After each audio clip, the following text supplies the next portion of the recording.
Hey C7, how's it going? So I'm Michael, if I haven't met any of you guys. I miss C7 a lot. It sucks that we have to do this thing virtually, but it's the best we got. And I'm hoping that this thing passes, this whole quarantine thing passes, so we can get back to, life as usual and spend time with each other and fellowship and all that stuff. But I think the biggest thing for me, and I hope it's the same for you, is that during quarantine, figuring out time to be intentional. Like, what can I learn from this time and how can I grow? And if you're like me, you might feel a little bit of anger. I find myself just getting uptight with the whole thing. I find myself feeling angry about certain things, especially like you seniors who are not going to get to go for the last part of your senior year to school. Like, that's not ideal, and I can totally understand how you would be feeling anger from that. So I think the biggest thing that I've had to learn through this is in Ephesians chapter 4, verse 26, it says, "In your anger, do not sin. Do not let the sun go down while you are still angry, and do not give the devil a foothold." Because what I've found with quarantine is that it tends to divide people. There's people who feel this way about it, or there's people who feel this way about it. People who feel like, oh, you shouldn't quarantine, or people who are like very adamant about quarantine. And what that does is that kind of creates, people who butt heads. You have people who think Trump's an idiot. You have people who think the governor's an idiot. All that sort of stuff.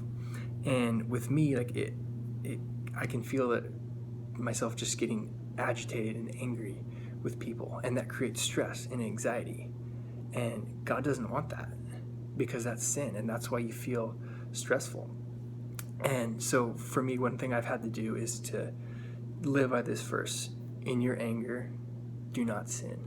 And that's really helped me a lot. I've found that gives me rest, that gives me peace, because that's what God designed. God did not design us to sin out of our anger. He designed us to live in peace and harmony and by the fruits of the Spirit. If you also turn to Galatians, in chapter 5, it talks about the fruit of the Spirit. Chapter 5, verse 22. "But the fruit of the Spirit is love, joy, peace, patience, kindness, goodness, faithfulness, gentleness, and self-control. Against such things there is no law." So what I found is just when I live by this, I really feel rest in my heart. I feel contentment, and I don't feel like I'm going to sin and create any sort of burden or anxiety. Because ultimately, like, no matter what you believe, no matter what divisions there are, there's no excuse for you to not honor God, no matter how angry you get.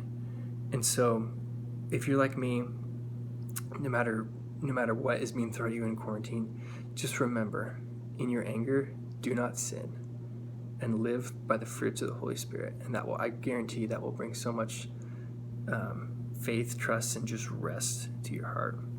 So I hope this thing passes soon. I'd love to see all you guys. I'd love to be back in the groove.